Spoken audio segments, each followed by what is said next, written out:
it doesn't drop anymore. And that's usually the point where we're getting closer to maximum brake torque. So kind of for reference sake, we'll have to see we're at obviously 6 degrees more than where we started at. And when we began the last video doing our fuel tuning and just kind of being really conservative, well, we're going to try to walk it up in maybe another 2 to 4 degrees and see kind of how it's going to pan out for our spark timing. This may be the highest we can run. I don't know. Usually the spark timing values in these tables are pretty good. So let's click OK here. So we should be ready to start it up. Let's let this run here for a second. Let's jump into Evo Scan and start our logger. And let's see where we're at here. Let's see if we can pick up a little bit more power.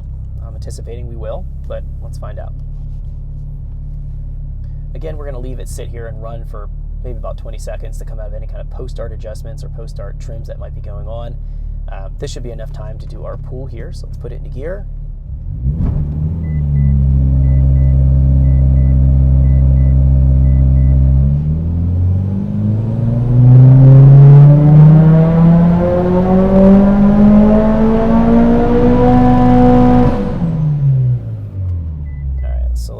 Stop our data log, shut it down, and let's take a look at the graph.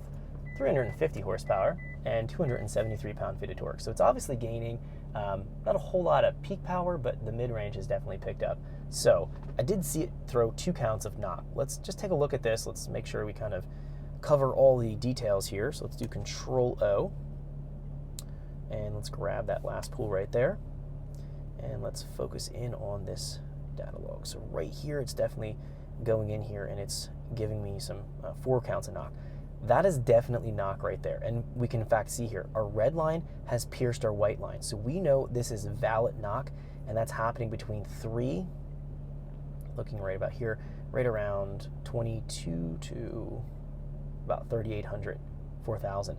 Now, looking at our graph, we're gonna notice that it's hitting full boost right around 4,000. That's gonna be a point where it's going to be sensitive to timing. The cylinder pressure is going to be really high there, so we need to make sure we detune that area. It probably just can't have that much ignition timing right there, and we need to just bring it back a little bit. And you'll notice if you're looking at the torque curve, if we're overlaying and kind of looking at our green and our red and our blue lines or the pink lines, the blue line and the pink line are our last pulls. The solid red and then the green are our previous pulls. Now, there's not a whole lot of difference in torque right there. It's not really gaining a whole lot. That's the spool up range. Let's go and take our timing back out, because obviously we don't want to see this.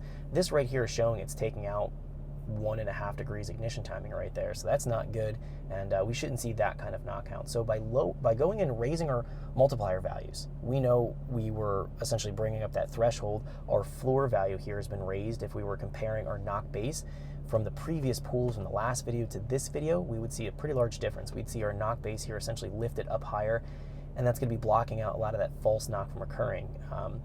But when we see this kind of activity where the red, again, this is going to be our process signal, goes and exceeds our white, which is our knock base, that's in our knock floor. Once that happens, that's a dead giveaway that we have knock. So we're going to reference right where we're at here. We have to look at our load, so we can see, let's switch back here to the Omni PSI. Let's go back to Omni KPA. Thanks for checking out our teaser clip. If you want to see the rest of this video and more than 500 hours of current EFI training we have to offer, make sure you click right here. If you want to go and check out more teaser clips from this training course, click here, and you don't want to miss any of the videos we're going to be releasing on this channel, so make sure you subscribe and click here. Thanks for watching, and I'll see you guys later.